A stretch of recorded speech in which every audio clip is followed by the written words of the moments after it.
So when something comes to my mind, I like to share it. And right now, I'm going to talk about the cry of dereliction from the Lord Jesus from the cross. But the word dereliction comes from the Latin, which means an abandoning, letting go, leaving behind. Something that appears to have been left behind or abandoned. Now, of course, this was the cry of Jesus on the cross, that Jesus will cry out, my God, why have you forsaken me?" Now, in this little diagram here, it's an individual crying out, not the Lord Jesus. And so when we read Psalm 22 verse 1, there are events that happen to us in life that make us cry out. Psalm 22 verse 1, my God, why have you forsaken me?" But keep in mind that it was the focus of the Lord Jesus on the cross. And he was reciting Psalm 22. We are only given that one verse being quoted in the Gospel of Matthew. But most likely, the Lord Jesus was repeating the psalm on the cross, Psalm number 22, and verse 1, my God, why hast thou forsaken me?" Of course, we are given that in the Aramaic, which is the language that the people spoke at the time. And then Matthew will give it to us in the Greek language, which ultimately then becomes translated into the English language, my God, why have you forsaken me?"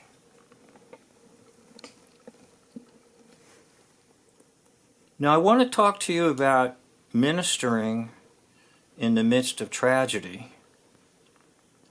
I did a video on tragedy itself. Why is there tragedy?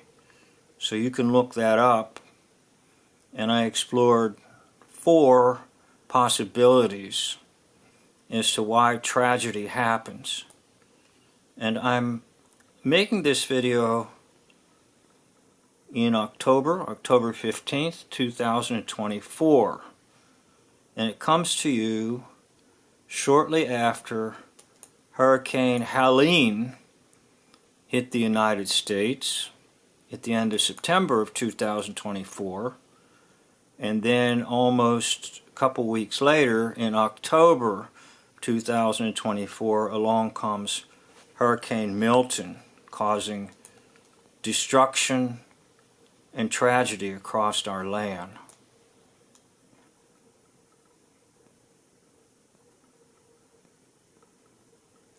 But I'm not focusing in on the tragedy that happened due to Hurricane Helene or Hurricane Milton. I'm going to talk to you about a very tragic situation that occurred in my ministry, and I had to minister in that tragic situation. I was at the public library reading books and doing research, and I got a call on my cell phone. It said one of our members, his grandson, had just been tragically killed in a terrible accident. Could I get to the funeral home?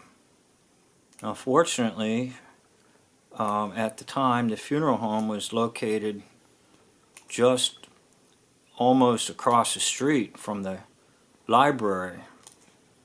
And so I was able to get over there quickly. I had my Bible in my car.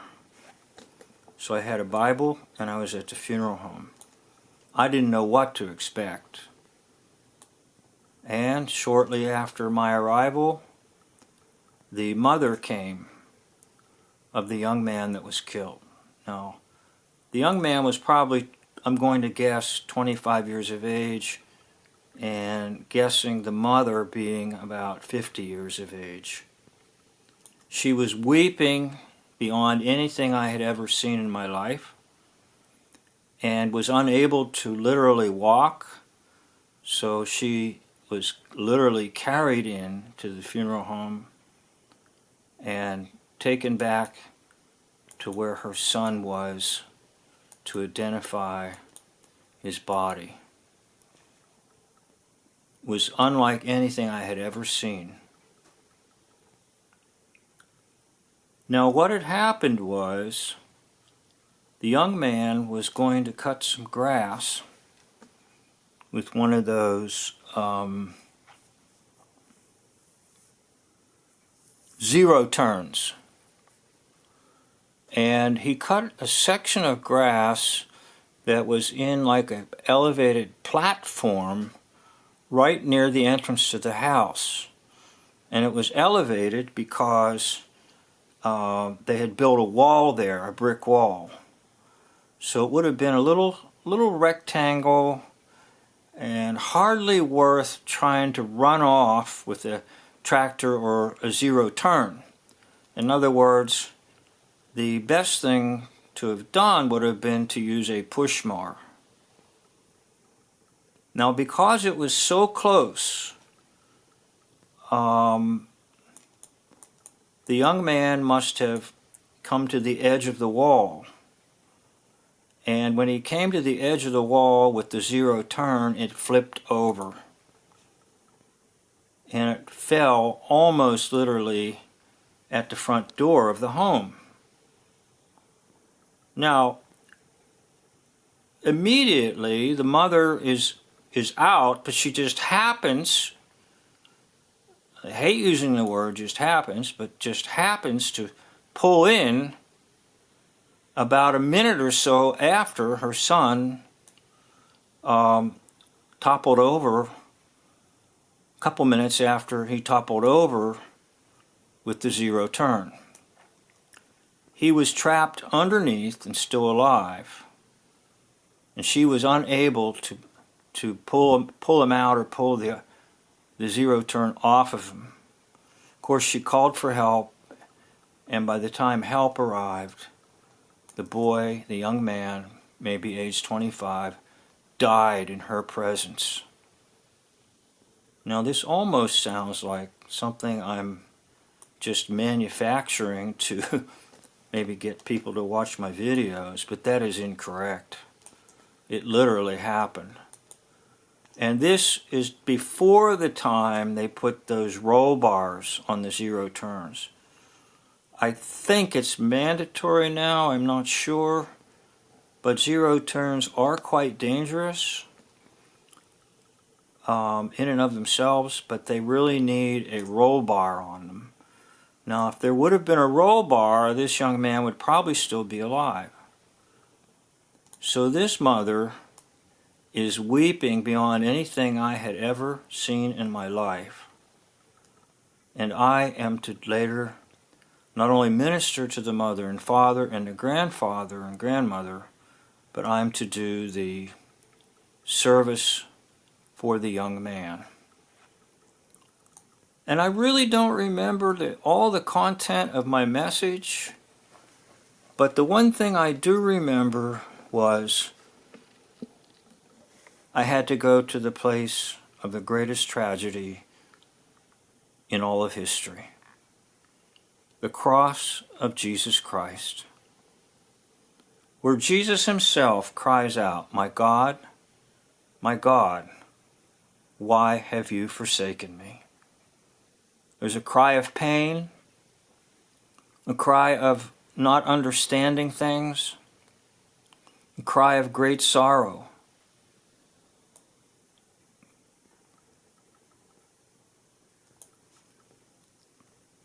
And I believe I used Psalm 23 talked about God's presence in the valley of the shadow of death.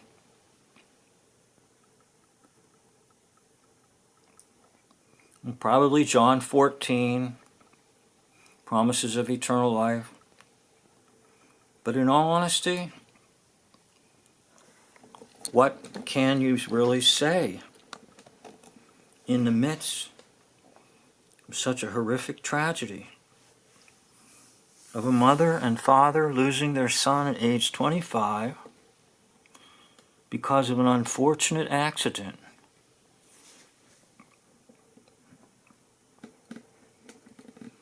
Are there easy answers in tragedy? No.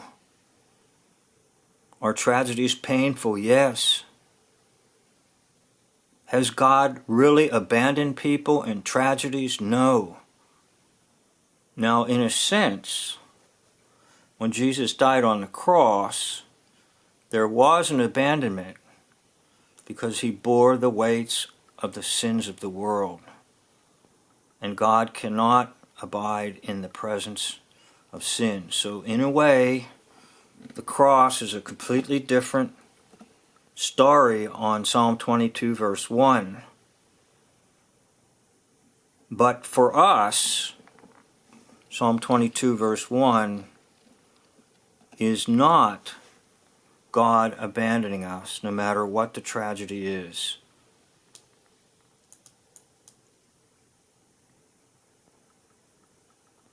So there's Jesus crying from the cross, "Why have you forsaken me?" And then there's the believer crying, "Why have you forsaken me?" Now again, I don't try to give easy answers on anything, and particularly when it comes to terrible tragedy or human suffering. But I am here to affirm that in the midst of the suffering are the promises of God. And Psalm 22 is a messianic psalm in that it previews the death of the Messiah. It previews the cross of Jesus. But for you and for me,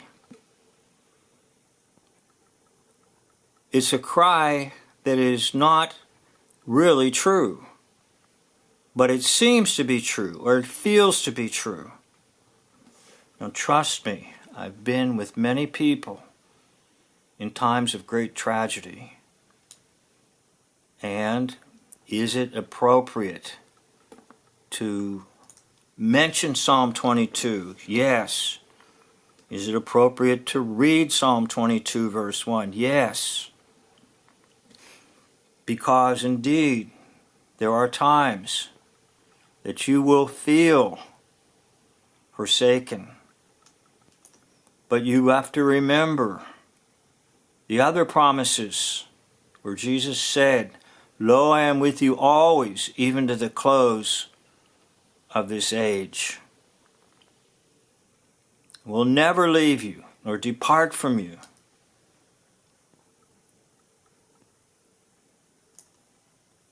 Now the opposite is true. The question might be for the believer,